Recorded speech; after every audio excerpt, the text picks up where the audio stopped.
დღეს ჩვენ ვიხილავთ როგორც იმ ფილმშია ცისფერ მთებს გახსოვთ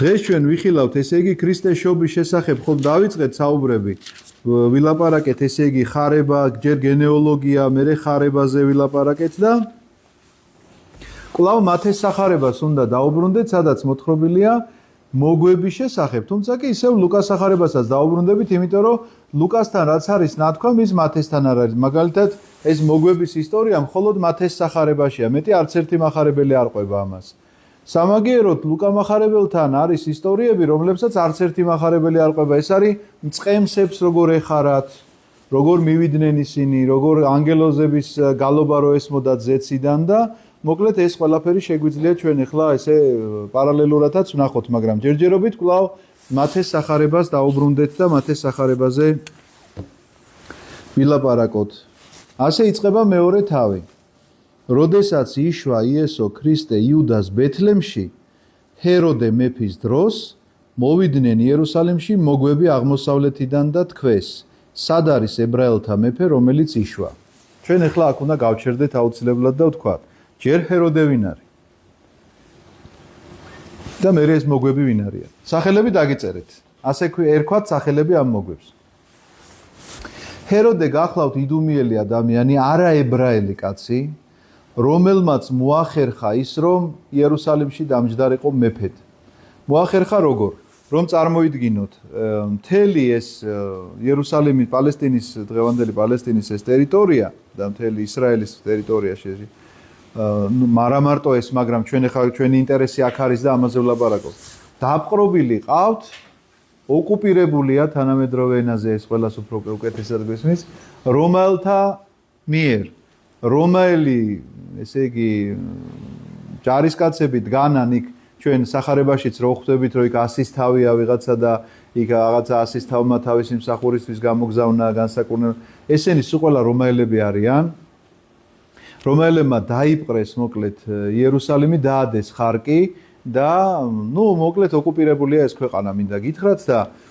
ამიტომაც ჰეროდემ რაღაცნაირად მოახერხა ზოგჯერ ქრთამით და ზოგჯერ იმით რომ ვიღაცები მოისყიდა ვიღაცებთან დაახლოვება შეძლო რომ რაღაცნაირად თითქოს მეგობრულ ურთიერთობაში შევიდა მოახერხა ის რომ მეფედ აირჩიეს ის ამისთვის ჰეროდემ იცით რეები გააკეთა თუნდაც ის რომ ებრაელები მოემადლიერებინა იქ დაიწყო ტაძრის რემონტი იქ დაიწყო რაღაცა მათი ტრადიციების პირიქით აღორძინება და ხელის შეწყობა თუმცა კი მინდა გითხრათ რომ ამას იმიტომ კი არ აკეთებდა რომ რაღაცნაირად შინაგანი განწყობა ქონდა და ეს კარნახობდა რომ რა კარგ საქმეს ვაკეთებ არაფერი ეს მისი პოლიტიკის ნაწილი იყო ასე სჭირდებოდა საქმეს და საქმიდან გამომდინარე აკეთებდა ამას თორე ისე მინდა გითხრათ ჰეროდე იმდენად სასტიკი კაცი იყო და იმდენად ეჭვიანი კაცი იყო საკუთარი შვილები ყავს დახოცილი სიკვდილის განაჩენი გამოუტანა შვილს რომელშიც ხედავდა ესე იგი კონკურენტს და ცოლი ყავს მოკლული და მოკლედ შვილი ყავს მოკლული და 14000 შვილი მოწყვიტა მერე ბეთლემში ეს ისტორია თქვენ სახარებიდან იცით ეს 14000 შვილიც ამ წინადადების გამო მოწყვიტა ნახეთ მოგვები რას კითხულობენ სად არის ებრაელთა მეფე რომელიც იშვა რას ქვია ებრაელთა მეფე მე ვარ ებრაელთა მეფე თვითონ იყო უკანონო მეფე პირდაპირ ებრაელებსაც არ ქონდათ სხვათაშორის უფლება სჯულის მიხედვით არ ქონდათ რომ სხვა ტომიდან ყოფილიყო კაცი და ის მეფედ ეღიარებინათ მაგრამ ებრაელებმა ამ პოლიტიკური ნიშნით და პოლიტიკური მე მინდა გითხრათ პირდაპირ არ ჩამithვალოთ იმაში რომ რაღაცა პარალელებს ვაკეთებდე მაგრამ რეალურად ასე არის მშვიდობის მიზნით რომ ოღონდ მშვიდობა იყოსო და ესე იგი ნუ იქნება ოღონდ ბუნტი დაახლოებით ესეთი შემართებით ჰეროდეს დაეთანხმნენ რომ კი ბატონო შენ უნდა იყო მეფე ჰეროდესთან ეს თანხმობა ძალიან ცუდად დამთავრდა მინდა გითხრა იმიტომ რომ ჰეროდე იმდენად ბოროტი კაცი იყო ესეთი გარდამოცემა არსებობს რომ მკვდებოდაო ძალიან დიდი სატანჯველი ქონდა რაღაცა ფიზიკური ისეთი ტკივილებით მკვდებოდა ნუ თავისი ბოროტის საქმეებიდან გამომდინარე სავარაუდოდ და ასეთი რამ გადაწყვიტაო რომ ებრაელთა უხუცესობა შემიკრიბეთო ვინცო ძალიან საყვარელი და საპატივცემულო ხალხი არისო ისრაელშიო და შეუკრიბესო ესენიო და სიკვდილის წინო როგორც კი მოვკვდებიო ესენი სულ ყველა დახოცეთო და რატო რო გითხეს მე არავინ არ მიტირებსო და ტირილი და გლოვა რო გაჩნდესო ისრაელშიო რომ მე კი არ მიტირებენ, იმას იტირებენ, მაგრამ რო იგლოვოსო ხალხმაო რა. ხო, ნუ აი ასე აგვარებდა პრობლემებს. დაახლოებით ესეთი კი, მართლა ასე კი. ხო და ეს რაც შეეხება ჰეროდეს, აი იმიტომ რომ დაკონკრეტებული იყო ჰეროდე მე ძალიან მოკლედ გიყვებით ახლა ამ ამბავს, იმიტომ რომ ეს ძალიან ვრცელი ისტორია, როგორ მოიპოვა მან, მიიტაცა შეიძლება ასე თქვას, ეს მეფობა, როგორ მოკლედ გამოსძალა ეს მეფობა რომსაც და აქეთ იერუსალიმსაც იმის პირობით რომ მშვიდობა იქნება და მე თქვენ ესე იგი ომში არ ჩაგთავთ, იმიტომ რომ გლობალური ომის პარტია ეთყობა მაშინაც არსებობდა. კარგით, გავაგრძელოთ ჩვენ ახლა რო არ გადაგვიცდეს თემა და ვინ არიან ეს მოგვები? მოგვი თვითონ სიტყვა ნიშნავდა ვარსკვლავთ მრიცხველს. ისინი იყვნენ აღმოსავლეთის ცხოვრებნი ხალხი, რომლებიც აკვირდებოდნენ ვარსკვლავებს და ქონდათ ასეთი წინასწარმეტყველება ძველ აღთქმაში, როდესაც ჩვენ ვკითხულობთ მოსეს, როდესაც გამოყავს ებრაელი ერი, ისრაელი იმიდან ეგვიპტის ტყვეობიდან, ისინი მოდიან წმინდა მიწის დასამკვიდრებლად და გზაში რაღაცა რამდენიმე ომი გადახდებათ თავს. ერთ-ერთი ომის დროს იყო ასეთი ბალაამი, წინასწარმეტყველი კაცი, რომელსაც მეფე მოიწევს, რომ ეს ებრაელი ხალხი დამიწყევლეო. რომ მოკლედ ეშინია, რომ რაღაცნაირად ესე იგი ამ ომში დამარცხდება და მის ქვეყანას გაანადგურებენ და დაუძახებს ამ ბალაამს. ეს ძალიან ცნობილი ისტორია, ვირმა რო დაილაპარაკა, გახსოვთ ეს ისტორია? მოდის ეს ბალაამი და ვირი რო გაჩერდება და ურტყავს ეს და მოტრიალდება, რატომ ირტყავო, ანგელოზი დგასო ხმლითო და მოგვაჭრის თავს ორივესო. ვირი ეუბნება მოკლედ ამ ბალაამს ეს ისტორია. ბალაამი ეუბნება პირდაპირ, მეო იმას ვიტყვი, რასაც ღმერთი მეტყვისო. რაც შენ გინდა კი არა, რომ ახლა თქვა გადმოვდგები მთაზე და დავწყევლი. არამედ იმას ვიტყვი, რასაც ღმერთი მეტყვის და გადმოდგება და დაწყევლის ნაცვლად დალოცავს ამ ერს და იქ იტყვის ერთ ასეთ სიტყვას. იაკობში აღმობწყინდება ვარსკვლავიო. იაკობის ამ შთამომავლობაში აღმობწყინდება ვარსკვლავიო. და ესენი იყვნენ ვარსკვლავთ მრიცხველები. აი ღმერთი არის ასეთი მოწყალე შეიძლება ითქვას, რომ ყველას თავის ენაზე ელაპარაკება. ეს ძალიან მნიშვნელოვანი საკითხია. როგორ ჩვენ გამოცხადება რომ ნახეთ, როგორ დაელაპარაკა იოსებს. წინასწარმეტყველის სიტყვები უთხრა. ანგელოზი მოვიდა და ეუბნება რა, რომ აი როგორც წინასწარმეტყველში ამბობსო და უმეორებს წინასწარმეტყველი, იმიტომ რომ იოსები არის მორწმუნე კაცი, რომელიც წინასწარმეტყველთა წიგნებით ხელმძღვანელობს თავის ცხოვრებაში. ამიტომ იოსებს გამოცხადებაში ასე ელაპარაკება. მოგვებს როგორ ელაპარაკება?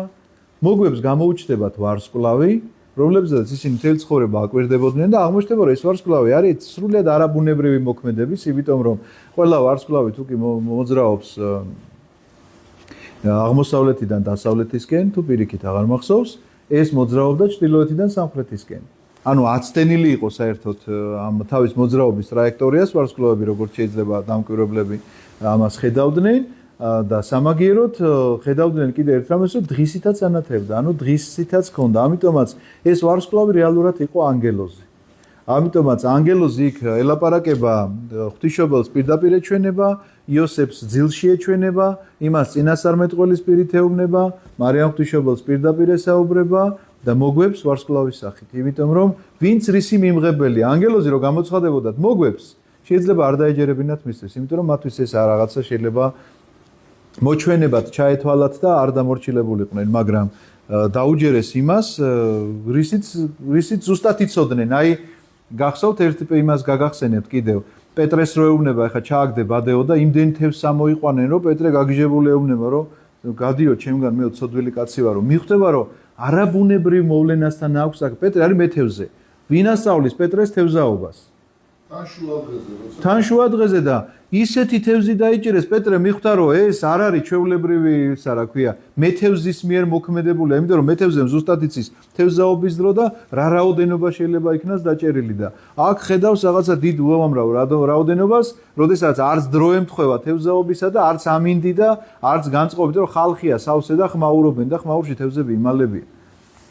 სწორედ ასეთი მდგომარეობა, რომ აი ესენი ვარსკვლავთ რიცხველები არიან და ზუსტად იციან ვარსკვლავის ბუნება. როგორია მათი მოძრაობის ტრაექტორია, როგორია მათი თქვათ ნათება, როდის ჩანს, როდის არ ჩანს, რაღაცა ვარსკვლავებს სახელებს არ ქმნიან და მოკლედ მთელი ამბავია და ამიტომაც მათთვის ეს იყო არაბუნებრივი მოქმედება ვარსკვლავისა, რომელიც ესე მოძრაობდა და ამ ვარსკვლავს გამოყვებიან. ესენი არ არიან უბრალო ადამიანები, მინდა გითხრათ, ეს არ არის უბრალოდ ვარსკვლავრიცხველი ვიღაცა უბრალო გლეხის კაცი, მოკლედ ესე ვთქვათ, რომელიც ადგა და წამოყვა ახლა ამ ვარსკვლავს. ესენი არიან სამეფო გვარის ჩამომავლები, სავარაუდოდ თავიანთი ქვეყნის მმართველები და ისინი მარტო ეს სამი კაცი კი არ ჩამოდის, ისინი თავისი ამალით მოდიან, რა თქმა უნდა, უბრალოდ ეს სამი კაცი არის დასახელებული, სახელები მათი სახარებაში არ იხსენიება, მაგრამ გარდამოცემით ჩვენ ვიცით მათი სახელები. ია, რამე ხო არ გინდა? ია, ის რო თუხთუხებს იქ ჩაი გვაქვს?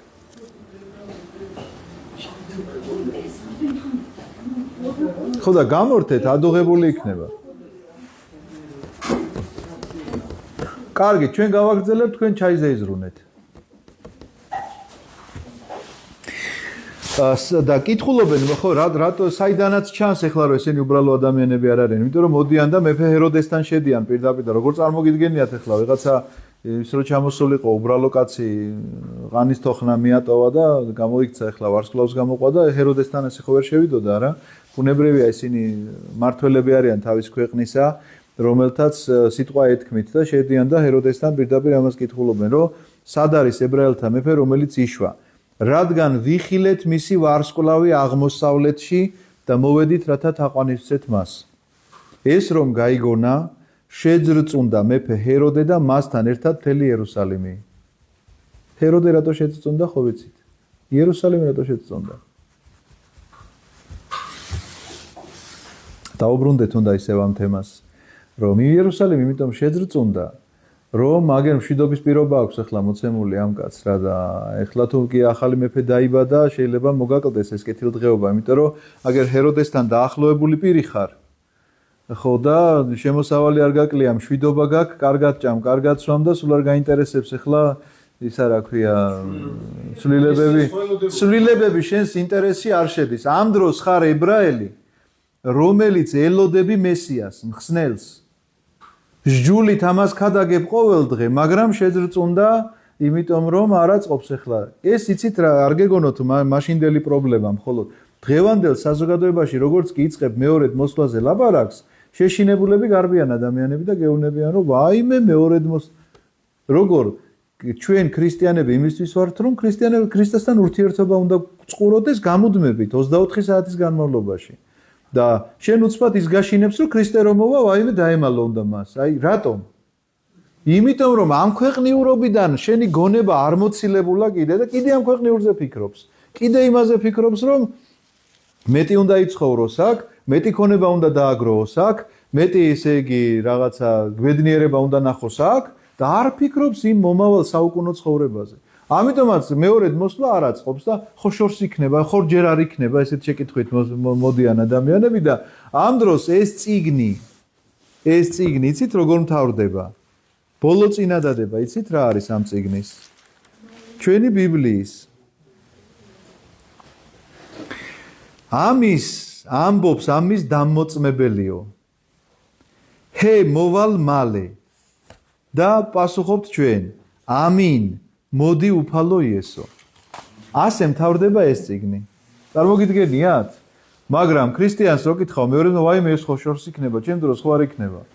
გეგონება მარტო მეორედ მოსვლის დროს იქნება განკითხვა. რომ მოკვდები განკითხვა არ იქნება დგონია? ხო და ეს რა ხო თუნდაც 300 წლის მერე არის ისა რა ქვია მეორედ მოსვლა და ეხლა ვთქვათ ვისაც ამ საუკუნეში გვიწევს გარდაცვალება როგორ არის ეგ ამბავი? ამიტომაც ეს წინადადება ყოველთვის ისე გულზე მხვდება და ყურს ჭრის ხოლმე. ნახეთ, ეს რომ გაიგონა შეძრწუნდა მეფე ჰეროდე და მისი შეძრწუნება აბსოლუტურად გასაგებია და მასთან ერთად მთელი იერუსალიმი.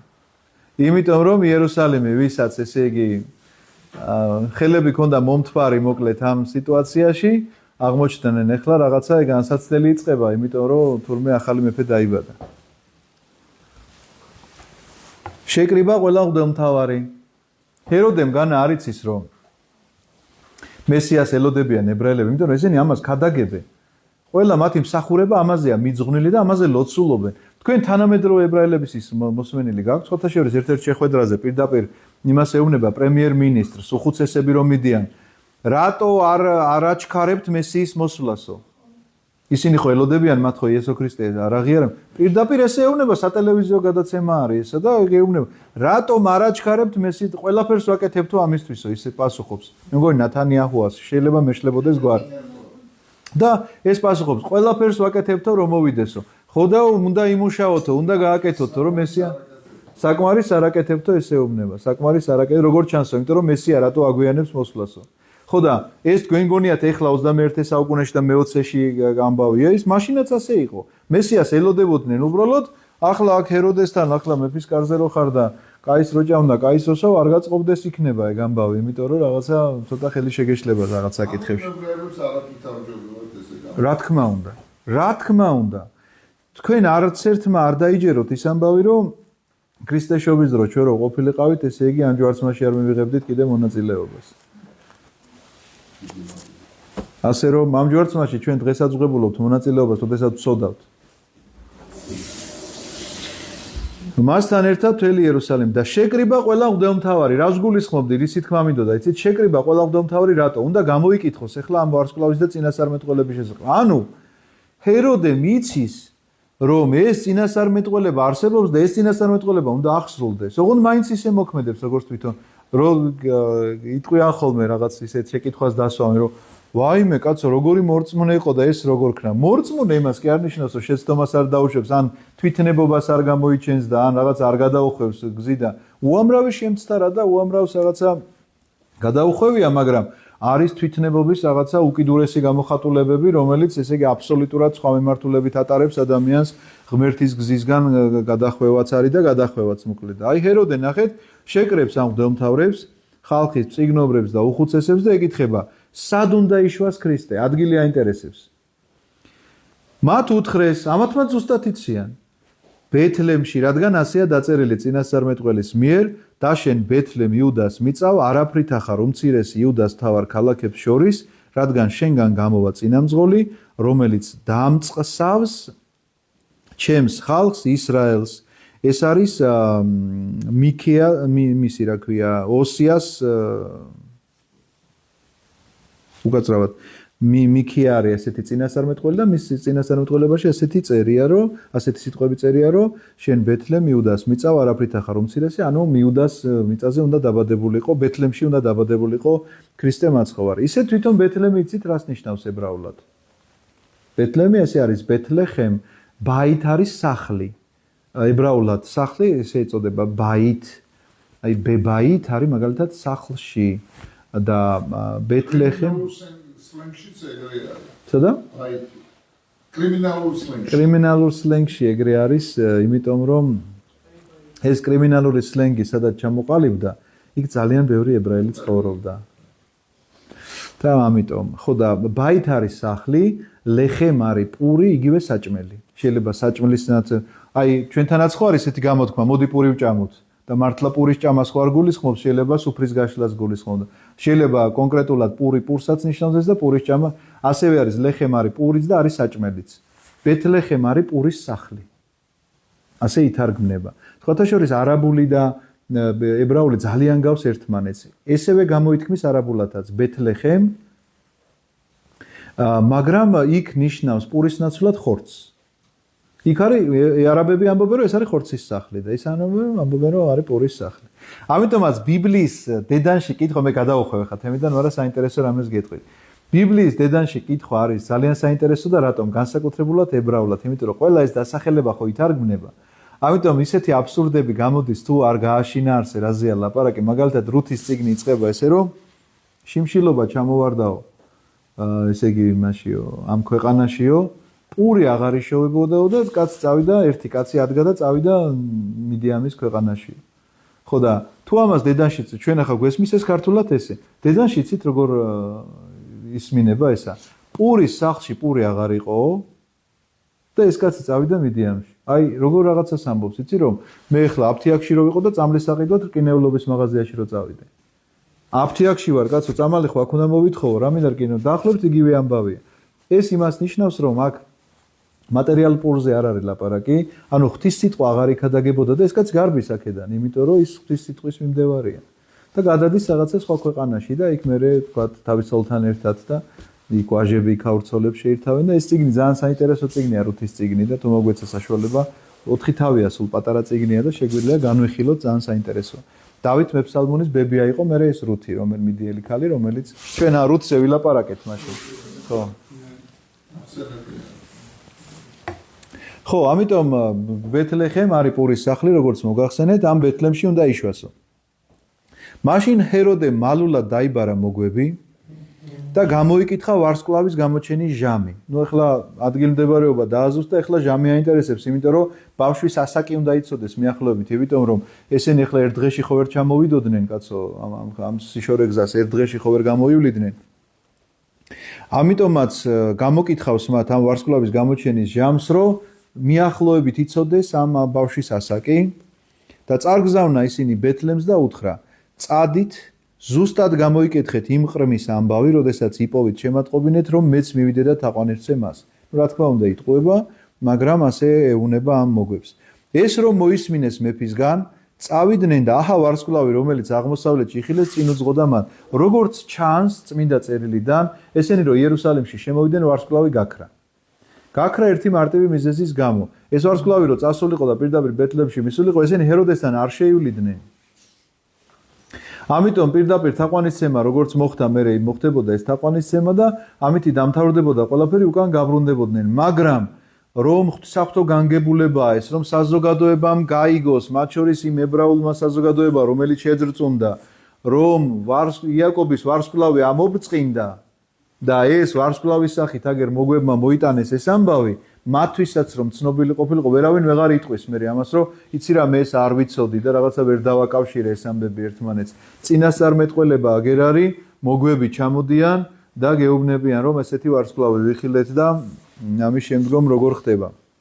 ეს ამბავი რომ ვარსკვლავი ეტყობა გაქრა, ამიტომ ისინი შედიან მეფის სახლში და კითხულობენ ამ ამბავს. იქ მოდიან წინასწარმეტყველები, წიგნობრები და განიხილავენ ამ საკითხს, მოკლედ სად უნდა დაიშვას ქრისტე და ეხლა ჰეროდე უშვებს ამათ, რომ წადით ნახეთ და მითხარით.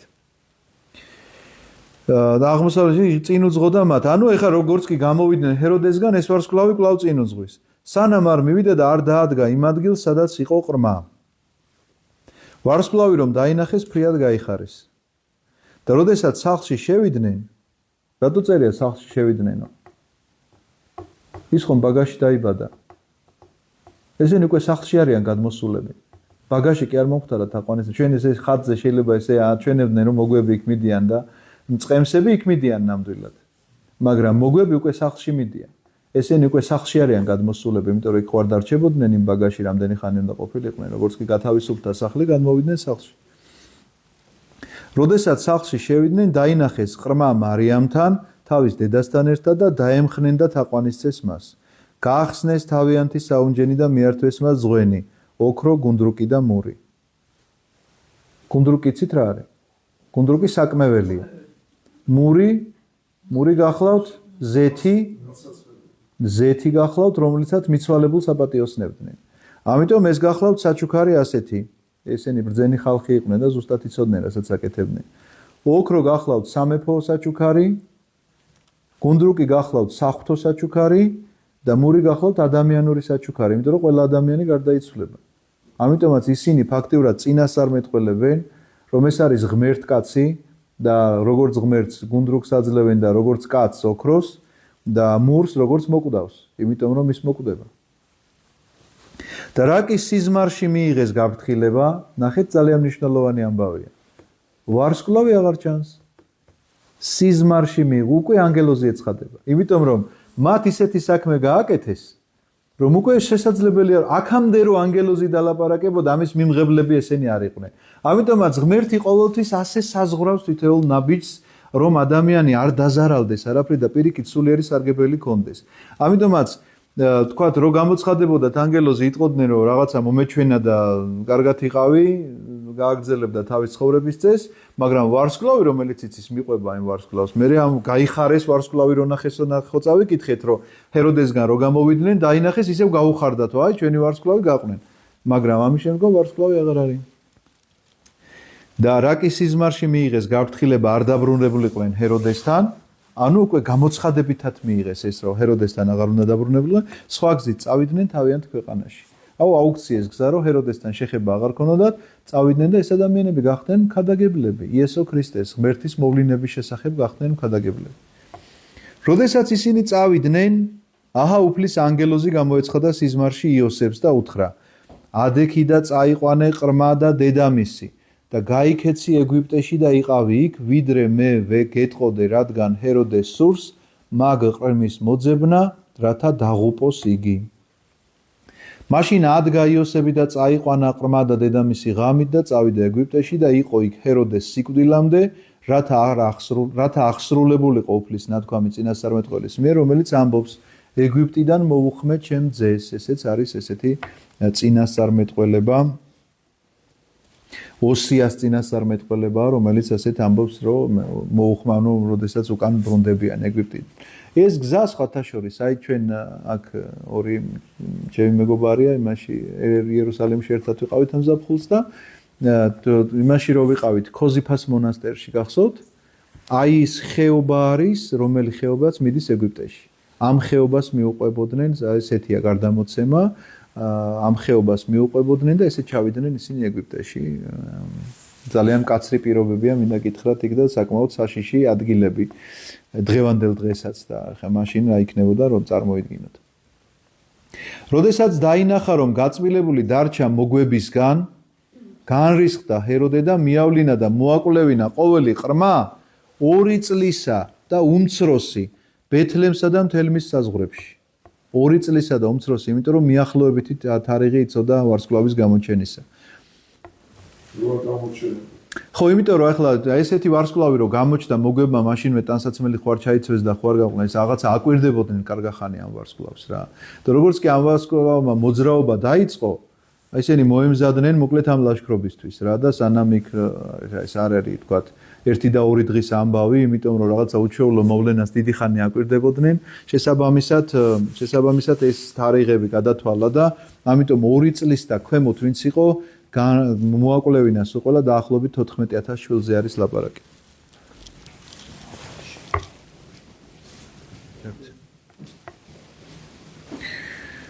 მაშინ აღსრულდა იერემია წინასწარმეტყველის მიერ ნათქვამი, რომელიც ამბობს: "ხმა მეს გაისმა რამათში ტირილი დიდი გოდება, რაქელი დასტერის თავის შვილებს და არ სურს ნუგეში, რადგან აღარ არიან ისინი.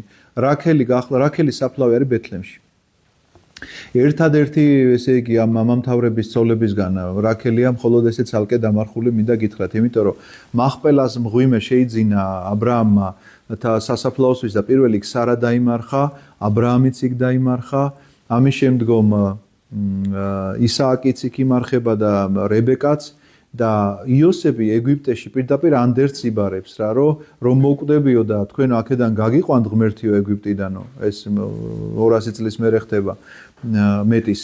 ეუბნება თავის ძმებს, რომ ანდერძად გიბარებთ, რომ ჩემი ძვლები წაიღოთო და იქ დაგრძალოთო. და როდესაც ესე იგი იაკობს ყავდა 2 ცოლი, დები იყვნენ ესენი ერთმანეთისა, ლია და რაქელი.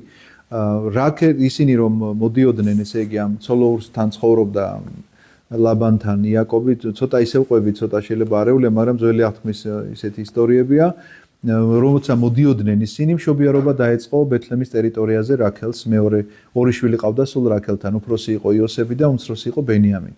ბენიამინის მშობიარობას გადაყვა რაქელი, ამის მერე შვილი აღარ ყოლია იაკობს.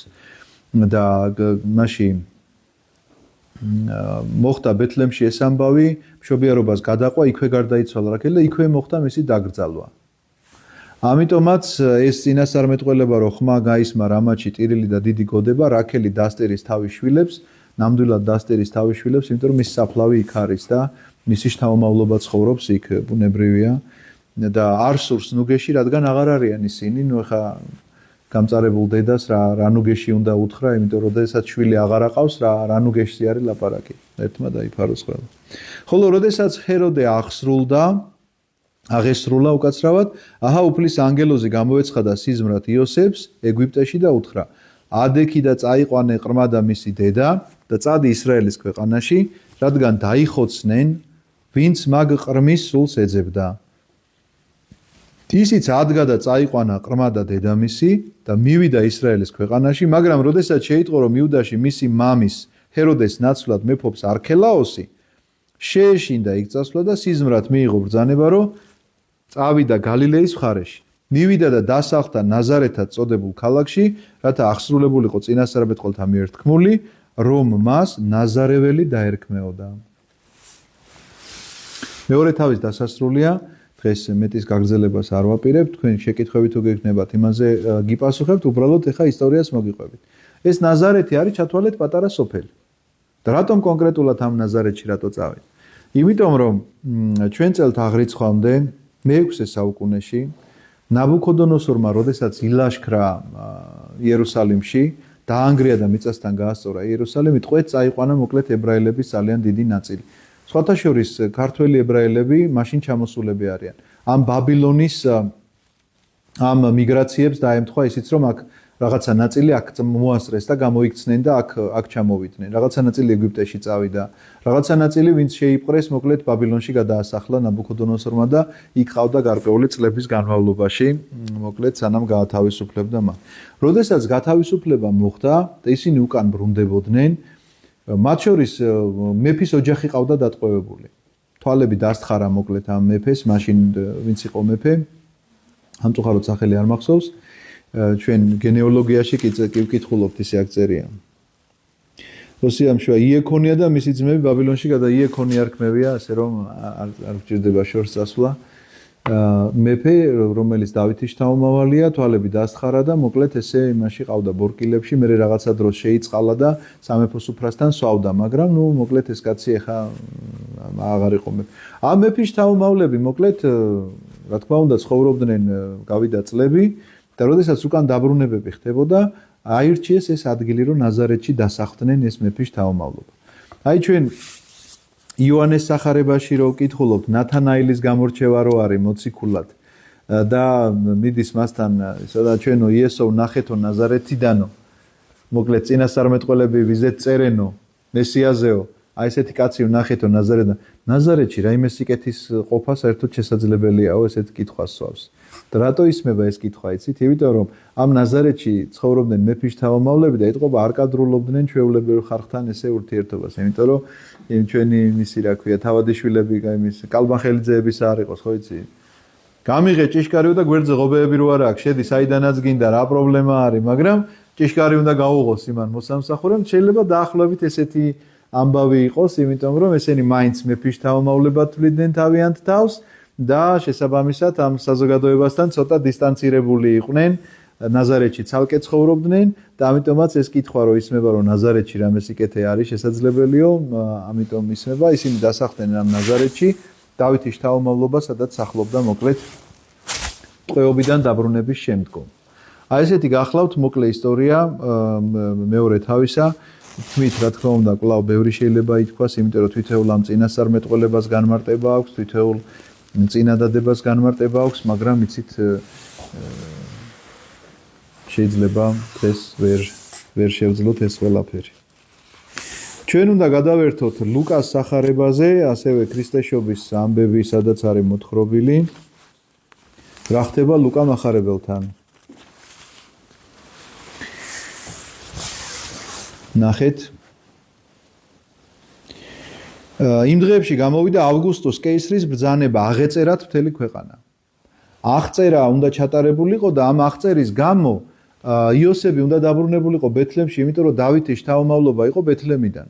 ნაზარეთში კი ცხოვრობდნენ, მაგრამ ბეთლემელები იყვნენ. და რადგან დავითის სახლიდან და საგვარეულიდან იყო, ესე იგი ქალაქ ნაზარეთიდან იუდაში მიდის დავითის ქალაქში, ბეთლემში ამ შემთხვევაში, რომელსაც ეწოდება ბეთლემი, რადგან იგი დავითის სახლიდან და საგვარეულოდან იყო. რათა აღწერილიყო თავის დანიშნულთან მარიამთან ერთად. ჩვენ ვთქვით, რომ ესენი ერთი შტოსი არიან და შესაბამისად ამ აღწერაში ორივე უნდა ყოფილიყო. მარიამთან ერთად, რომელიც ორსულად იყო. მათი იქ ყოფნისას დაუდგა მარიამს მშობიარობის ჟამი. და შვა ძე თავისი პირმშო შეახვია და დააწვინა ბაგაში, რადგან სასტუმროში მათთვის ადგილი არ იყო. ეთყობა ძალიან ბევრი ხალხი ჩამოვიდა ამ აღწერის გამო, სასტუმროში ადგილი ვერ იპოვეს და გავიდნენ მინდორში, ნახეს გამოქვაბული, სადაც წყემსები წვიმის დროს თავს აფარებდნენ და აქ მოხდა ქრისტეს შობა. იმ მხარეში წყემსები მინდვრად იყვნენ გასული, ღამის დარაჯად უდგნენ თავიანთ სამწყსოს. სხვათა შორის წყემსები ითვლებოდნენ აი შაბათის მცნება იყო მათთვის ძალიან მნიშვნელოვანი, შაბათის დაცვა. და წყემსები ვერ იცავდნენ შაბათის მცნებას. იმიტომ რომ ახლა სხვა შაბათია და წყალს არ დაგალევინებო, ხო არ ეტყვი.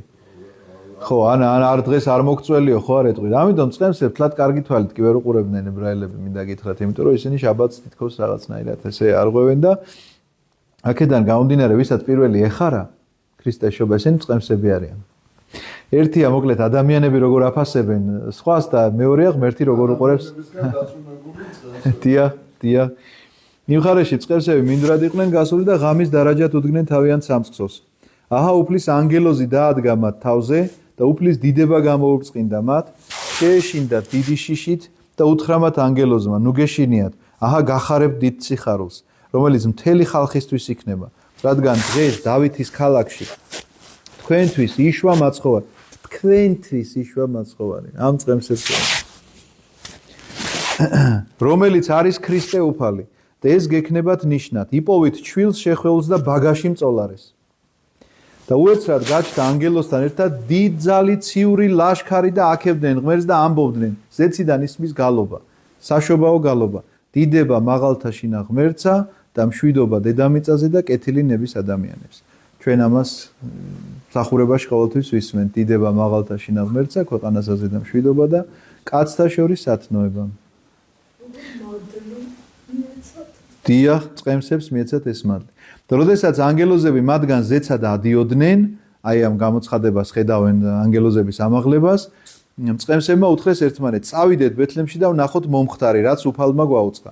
გაეშურნენ და ნახეს მარიამი და იოსები და ბაგაში მწოლარი ჩვილი. როდესაც ნახეს აუწყეს მათ ის რაც ემცნოთ ამ ჩვილის შესახებ. და ყველა ვინც ისმენდა, გაკვირვებული იყო წყემსების ნაამბობით. ეს წყემსები ჩამოდიან და ამ ამბავს ყვებიან ბუნებრივი. მოგვები ჯერ არ არიან მოსული. მოგვები უკვე სახლში მიდიან. აი ბაგაში ვინც ნახულობს, ესენი წყემსები არიან. მარიამმა კი დაიუნჯა მთელი ეს ამბავი და გულში და შეინახა ეს ამბავი. დაბრუნდნენ წყემსები და ადიდებდნენ და აქებდნენ ღმერთს ყოველივე იმის გამო, რაც გაიგონოს და იხილეს, რაც ემცნოთ მათ. როდესაც შესრულდა 8 დღე, მისი წინადაცვეთის შესასრულებლად ეწოდა მას სახელად იესო, ანგელოზის მიერ დარქმეული, ესე იგი, დედის წიაღში ყოფნისას. ესეთი გახლავთ ლუკასთან მოთხრობილი უშუალოდ შობის ისტორია. ნუ მერვე დღეს ეს კანონი იყო, რომ აუცილებლად უნდა წინადაცვეთა მომხდარიყო. სახელის დარქმევის დღეთაც იწოდებოდა ეს, იმიტომ რომ სახელის მაშინ უწოდებდა. კარგით, თუ გაქვთ შეკითხვები, ახლა მითხარით და მეც აღარ დაგღლით, იმიტომ რომ გავიდა საკმაოდ დიდი დრო. შეიძლება შეგეკითხოთ რაღაც ამ თემასთან არ არის უშუალოდ დაკავშირებული, მაგრამ ეს პრაქტიკულად ეს არის საქმე. ოჩუნკოში ახლა მე მჭირდება და შეიძლება სხვათა ჯაბძანდით იყავით, მირჩევნია ესე. ხო, ეს არის რა ქვია. ახლა ჩვენ ეკლესია ვასწავლეთ, რომ თანდაობა არის ერთადერთი აუცილებელი თვისება, რომელიც ჩვენ რაღაცნაირად უნდა მოვიყვებით. პრობლემა თანდაობის გარეშე მშვიდობა არ არის, სიყვარული არ არის და ეშმაკს ბადეს ვერ გავიგებთ, ვერ დავახცევთ. მე დამაინტერესებს ის ახლა მე მესმის რომ თანდაობა რაღაცნაირად მაგის პირად უნდა მივიღოთ, მაგრამ რაღაც ჩვენს უნდა ვიმოქმედოთ, ხო? მე მაინტერესებს აი ჩვენი მოქმედება რაში მდგომარეობს და ნუ მე უფალი თავის მოქმედებას თვითონ განახორციელებს. რა თქმა უნდა. ხო და აი ჩვენი იმიტომ რომ აი გარემო პირობები ძალიან კარგი არის ახლა სახლშიც და გარეთ რაც ყველა ბავშვიშებს თავდაპირველობაში. მაგრამ ის არის რა ქვია შედეგი არა აი არაფერი არ გამოდის და აი როგორ უნდა გავაკეთოთ ესე იგი პირველ რიგში რაც უნდა იცოდეთ არის ის, რომ თავმდაბლობა უთავმოყარეობას არ ნიშნავს. თავმოყარეობა უნდა გააჩნდეს ადამიანს.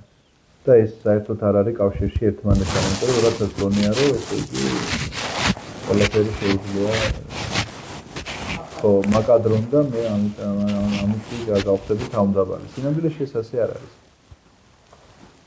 სინამდვილეში იცით როგორ არის რომ თავმდაბლობის ვარჯიში ხდება ესე, აი საკუთარი მაგალითისთვის შემიძლია გითხრათ რომ როდესაც კამათში არ შევსულვარ, ყოველთვის შედეგი მიმიღია უკეთესი. ზუსტად რო ვიცოდი რომ მართალი ვიყავ.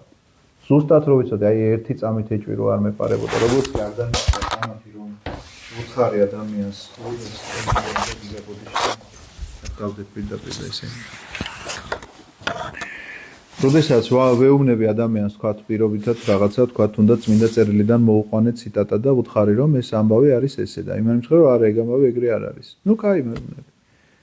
აი მე მოსულა ეს ადამიანი და ბოდიში მოუხდია და უთქვამს რომ აი თურმე მე შემეშალა. ეხლა რატო უყვები ამ ამბავს? იმიტომ რომ სადაც კამათი დამიწყია ესეთი შედეგი არ დამდგომია არსად. არსად. ამიტომაც ეს იმიტომ კი არა რომ თქვათ მე ეჭვი მეპარებოდა რასაც ვეუბნებოდი. უბრალოდ აი როდესაც კითხულობ მამათა კანონებს განსაკუთრებით აი ბერების მონაზვნების კანონებს იქ პირდაპირ სადაც კამათია უნდა ადგე და უნდა გაეცალო. სადაც თქვათ შეიძლება უსამართლოდ ვიღაცა გლანძღავდეს ჯობია რომ დაანებო იქაურობას თავი და ეს ადამიანები თვითონ იმიტომ რომ ჩვენ სარკისებური რეაქცია გვაქვს რაღაცა შემაგინა შევაგინე დამარტყა დავარტყი იმიტომ რომ ესე სარკისებულად მოქმედებთ ადამიანები რაც იმან გამიგეთა მეც იგივე უნდა გავუკეთო იმიტომ რომ ეს შურისძიების ის ჩვენში მოქმედებს მაგრამ აბა საკმარისია რაღაცა მოითმინო თუნდაც ის რო თქვათ უსამართლო რამე გითხრა გაჩუმდე უბრალოდ მე აი კლავ გეტყვით კლავ საკუთარი გამოცდილებიდან რა რომ როდესაც მოვითმინე და გავჩუმდი ამ ადამიანმა მოინანია და ბოდიში ითხოვა და როდესაც არ გავჩუმდი არასდროს არ მორჩა ეს თემა არასდროს არ მორჩა ის ამტკიცებდა თავისას მე ვამტკიცებდი ჩემსას და როგორც კი საერთოდ გავჩუმდი და ვთქვი რომ ნუ ხო კაი კი ბატონო მაინც ესეთი შედეგი დადგა ანუ თავდაბლობაში მაინც აი კი ეს აღარ არის არა უნდა გქონდეს დიახ ეხლა იმას ეს ეკვიდე შემდეგი ნაბიჯია ის რომ გულში აღარ გქონდეს არაფერი ოღონდ არ გქონდეს უყურე რა მნიშვნელობით ერთი ბერი იყო პატერიკებში ასეთი რამ წერია რომ ერთი ბერი იყო რომელიც საცო მთელი მონასტერი ლანძღავდაო რა მთელი მონასტერი ლანძღავდაო ხან და ესო ხმას არიღებდა ისე გამეკვირდაო როგორ მიაღწიაო ასეთ თავმდაბლობას და მივედი და ვკითხეო რომ რანაირად ითქვენო ამას რომ მთელი მონასტერი ლანძღავს მაგათ ყურადღებას საერთოდ არ ვაქცეო ძაღლები არიანო ძაღლმა რო შემოგიყეფოს ანუ ასეთი დამოკიდებულება მეორე დანაშაულია ანუ გულში არ კონდეს ბობოქრობა იმიტომ რომ ის შენი პასუხის ღირსი არ არის ეს თლად უკიდურეს იმაშია რა ამ პარტავნებაში აგდებს და აქ ლაპარაკი რაზეა იცი რომ ეს გულში რო აფეთქება მოხდა და სისხლი რომ მომაწვა ტვინში და ეს რომ შევიკავე ჩემი ბაგე რომ გავაჩერე ეს გახლავთ თავმდაბლობის პირველი ნიშანი და ამას ახლავს შედეგი ყოველთვის აი ზრდადობაზე როდესაც ვლაპარაკობთ გამოცადეთ თქვენც თუ ამას მოითმენთ მე გეუბნებით რომ აი რამდენიმე შემთხვევა შემიძლია დაგესახელოთ რომ მოვიდა ადამიანი და შენდობა ითხოვა და სადაც არ მოვითმინე და წავიდა კამათი და ასე და ისე და გარჩევა გაუთავებელი რა შენდობა ითხოვა რა შენდობა ითხოვა არა უშავს არ ითხოვა ნუ ითხოვა კაც ღმერთი მაღლიდან იხედება ანუ ეს თავმდაბლობის ერთ-ერთი ნიშანია რომ კამათში არ შეხვიდა და აი იდეა მე შემიძლია გითხრათ ჩვენი პატრიარქის საუკეთესო მაგალითი რა უწმინდესი არის ეხლა ვინ შეიძლება იყოს მასზე გამოცდილი აი ამ სულიერებაში და მე მქონდა ბედნიერება მრავალი წელი მასთან გამეტარებინა არა მხოლოდ ვთქვათ ღვთისმსახურებაში არამედ აი ამ პირად ურთიერთობებში როდესაც ვსახურობდი მასთან აი ახლა უყურე რამდენჯერ მინახავს ასეთი რამ მოვიდნენ მღვდელმთავრები რაღაც საკითხია განსახილველი და ამ საკითხზე ერთმა ერთი აზრი გამოთქვა მეორემ მეორე აზრი გამოთქვა როგორც კი ეს აზრები იცი რა აზრი შეიძლება გამოთქვა და გაჩუმდე მაგრამ ერთმანეთს როგორც კი რაღაცა უთხრეს ესე ხوارჯობიათ ესე ხوارჯობიათ აი პატრიარქი მაშინაც წამოდგებოდა წამოდგომა ნიშნავდა იმას რომ თათბირი დამთავრებული იყო ყველა უნდა ამდგარიყო. ანუ მონაწილეობის აღებულობა. არღებულობდა კი არა, ისინიც ვეღარ გააგრძელებდნენ ლაპარაკს, იმიტომ რომ პატრიარქი ადგა. ანუ გააჩერა. რა თქმა უნდა. ისინი ამას ხო არ აკადრე პატრიარქ ვინ ვარ და დღემდე თქვენობით მელაპარაკება. ხო და ასეთი კულტურის კაცია, მინდა გითხრა და იმას მღვდელმთავარს არასდროს არ აკადრებდა, ეხლა რომ შენ გაჩუმდიო რა.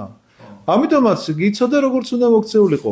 რაღაც აქ იმაზე კი არ იყო ლაპარაკი, კი არ ჩხუბობდნენ, რაღაცა საკითხი იყო, რომელზედაც ერთი ფიქრობდა, რომ ასე ჯობია გადაწყვეტა, მეორე ფიქრობდა ასე და როგორც კი ეს გადაიზრდებოდა ოდნავ კამათში, რომ აუ არა და იმას თავისი აზრის გატანა, რომელიღაცა თქვათ თავისი აზრის გატანას ცდილობდა პატრიარქის მოქმედებას გეუბნებით. აი ესე წამოდგებოდა, დამთავრებული იყო ლაპარაკი, რომ პატრიარქი ადგა და შენ ხო არ დაჯდე იმას ჯდომას ხო არ გააგრძელებდა კამათს ხო არ ადგა პატრიარქი.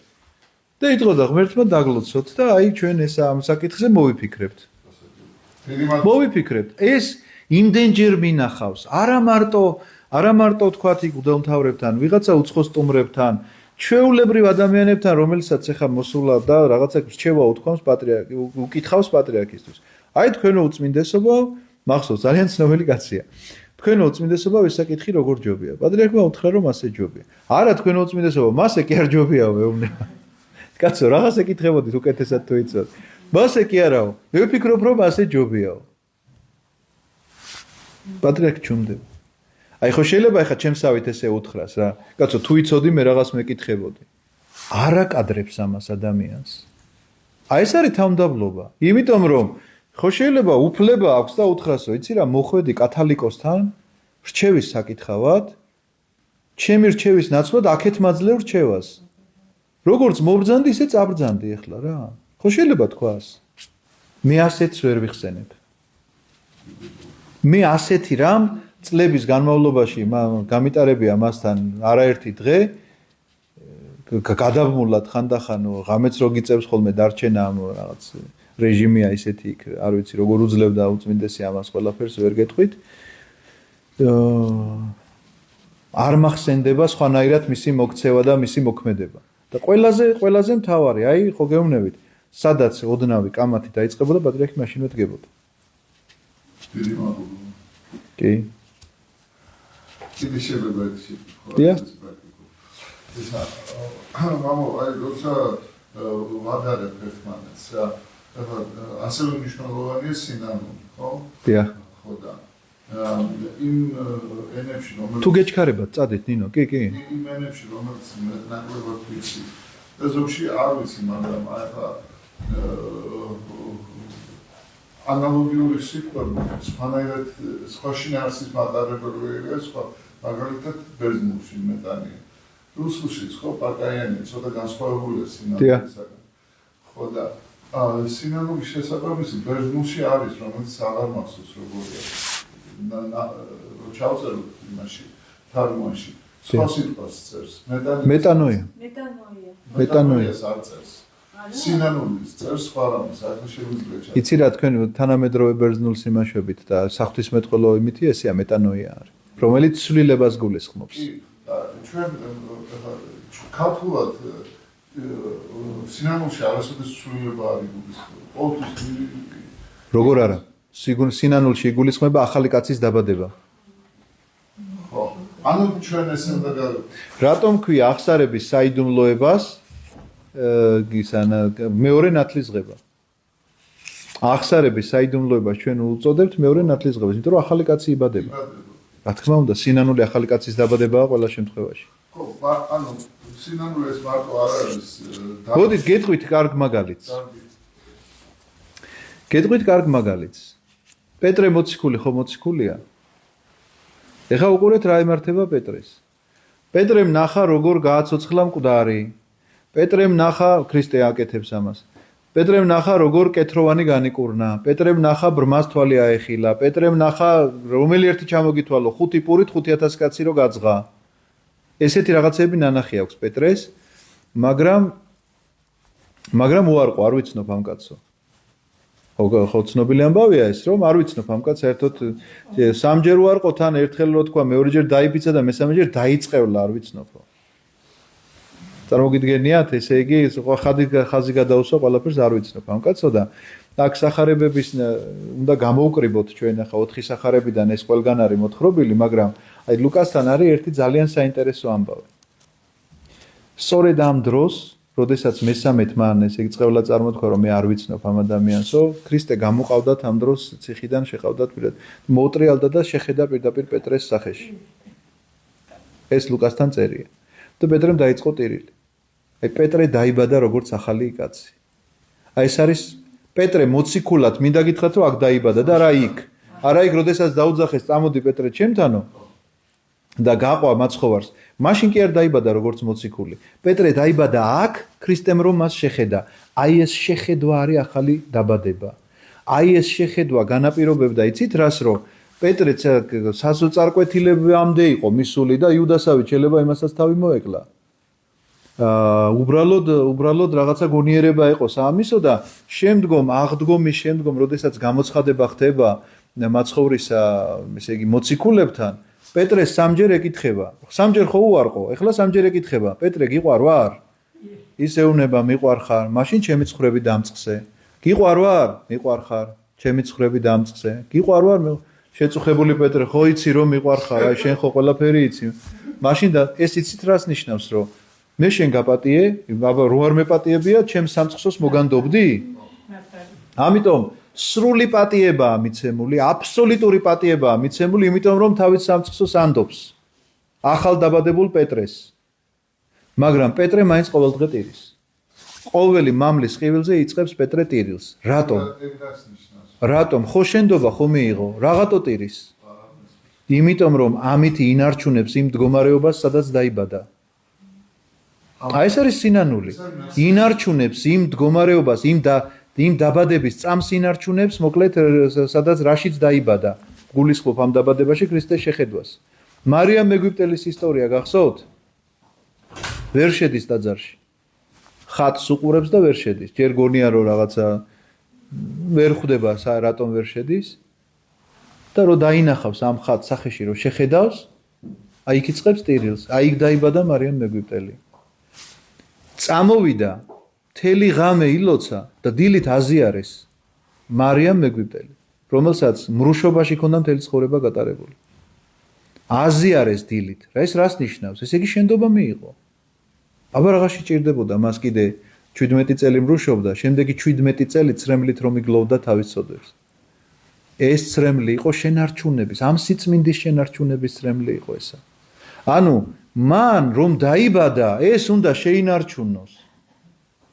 წმინდანებისა და ჩვენ შორის განსხვავება რა არის, იცით? თქვენ ხო არ გონიათ რომ მიდრეკილება არ ქონდათ მათ ზუსტად ისეთი როგორი ჩვენ გვაქვს.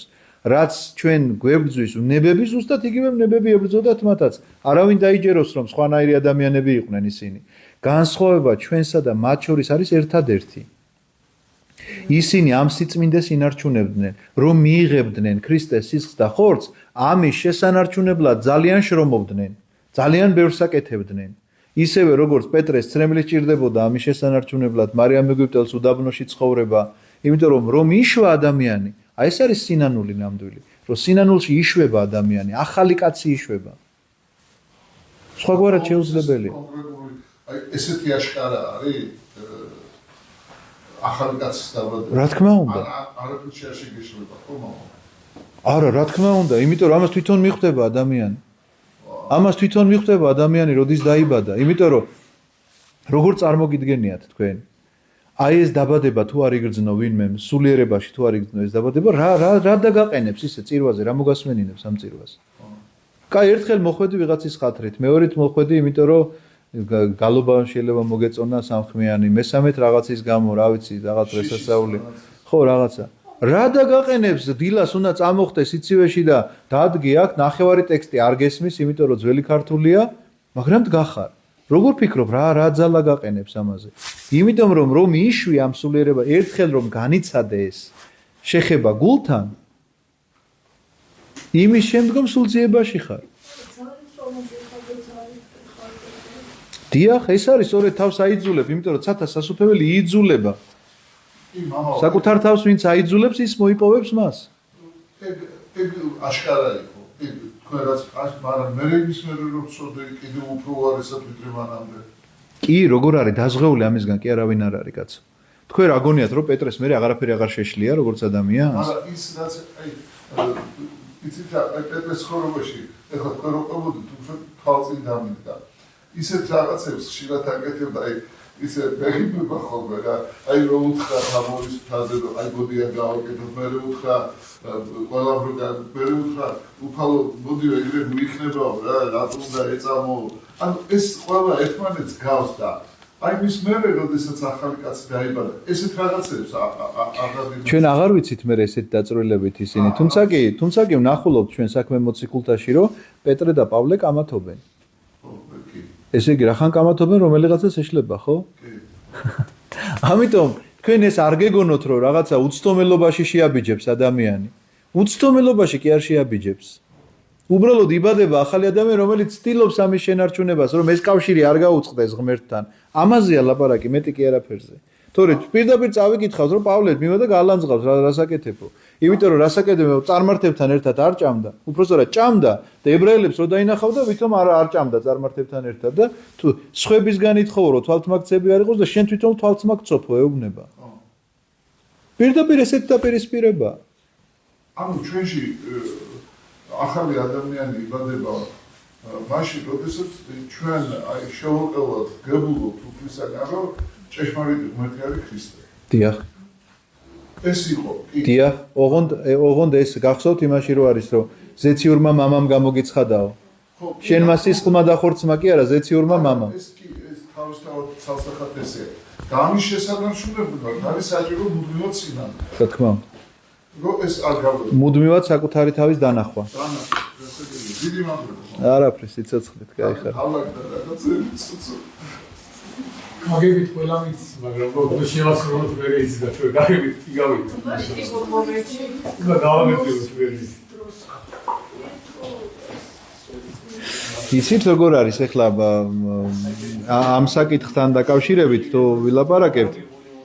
როდესაც ქრისტე კითხულობს მოციქულებში რომ თქვენ ვინ გონივართ და პეტრე პასუხობს მას რომ პეტრე იყო ემოციური კაცი. და მინდა გითხრათ რომ სულიერებას ხელს უშლის ემოციები. იმიტომ რომ ემოციებს შეუძლია ადამიანი წარმართოს და არასწორი გადაწყვეტილებები მიაღებიოს. ემოციურად მიღებული გადაწყვეტილება არ არის ხოლმე სწორი გადაწყვეტილება. და პეტრე არის ძალიან ემოციური. მე შემიპყრობენ თქვენ ყველანი გაიქცევით მე მოვკვდები შენთან ერთად. კაცო ჯერ არ გეკითხებიან გაჩერდი რატო ამბობ ამას? ძალიან საყვარელია, მართლა ძალიან საყვარელი. იქ მოვლენ გადასახადების ამკრეფები ეკითხებენ. თქვენი მოძღვარი იმას გადაიხდის გადასახადს. კი, პეტრე ეუბნება. იქნება არ იხდის, კაცო, რატო პასუხობ? ხო, გახსოვთ სახარებაში ეს მე ქრისტე ეუბნება, ეხა წახვალო, თევზს დაიჭერო, იქო სატირი იქნებაო და ამოიღებ მის პირიდანო და მისცემო შენთვის და ჩემთვისო. განაყულებაში არ ქონდათ ფული, მაგრამ პეტრეს უნდა გაეგო ეს, რომ გაეაზრებინა, რომ თანხმდები, ჯერ კითხე, იქნება და არაძლევს. და ბევრი ესეთია იგივე იმ ფერისცვალების ამბავზეც და იმასაც. ნახეთ როგორი საოცარი ამბავია რომ პეტრე ეუბნება რომ შენ ხარ ქრისტე ძეხვთისა. და მაცხოვარი პასუხობს რომ შენ მას სისხლმა და ხორცმა კი არ გამოგიწყო, ზეციურმა მამამ. ანუ რაღაცა ეს შეხება მოხდა რომ შენ ეს გააცნობიერე რომ იესო ქრისტე არის ღმერთი. ეს არის შენი გადარჩენის საძირკველი. და ნახეთ რასაც სიტყვებს ეუბნება შენ ხარ კლდე და ამ კლდეზე ავაშენებ ეკლესიას, რომელსაც ბჭენი ჯოჯოხეთისანი ვერ მოერევია. შემდეგი წინადადება იცით რა არის სახარებაში? ამის მერე ქრისტე ამბობს რომ მე ხლა დამიჭერენ და შემეპყრობენ და ჯვარზე გამაკრავენ და პეტრე ეუბნება არ ქნა მაგიო. მოტრიალდება და ეუბნება განვეთ ჩემგან სატანაო. ახლა 5 წუთის წინ ეუბნება რომ შენ ხარ კლდე და ახლა ეუბნება განვეთ ჩემგან სატანა. როგორ არის ეს ამბავი თუ გიფიქრიათ? კლდე ვინ არის? პეტრე კი არ არის კლდე. კლდე არის ის სწავლება, რაც პეტრემ წარმოთქვა, რომ შენ ხარ ქრისტე ძეხვთისა. აი ეს არის კლდე. ქრისტე არის თვითონ კლდე.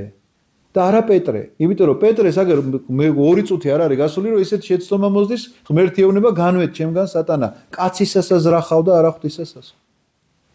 ამიტომაც ადამიანური ბუნება ასეთი ცვალებადია. ადამიანური ბუნება განსაკუთრებით, როდესაც ემოციები ჭარბობს, შეიძლება ამ წუთში ეს თქვა, ამ წუთში ეს თქვა. ამ წუთში აღიარა სარწმუნოების ესე იგი მთელი საძირკველი და ამ წუთში ისეთ რამეს ეუბნება, ეხლა რაც ასახტონებას ეწინააღმდეგება პირდაპირ. ანუ უფლისათვის შეცდომა ისეთი მნიშვნელოვანი არ არის, როგორც მისი გამოსწორება და დაბრუნება ყოველსთან. რა თქმა უნდა. ანუ უფალთან და რა თქმა უნდა. რა თქმა უნდა, იმიტომ რომ შეცდომაზე რო იყოს აგებული ესე იგი მისი ურთიერთობა ადამიანთან, მაშინ რომელი ადამიანი შეგიძლიათ დაასახელოთ, რომელიც გადარჩენის ღირსია. შეუცდომობა ყოფილა, ასე ვთქვათ, გამორთე.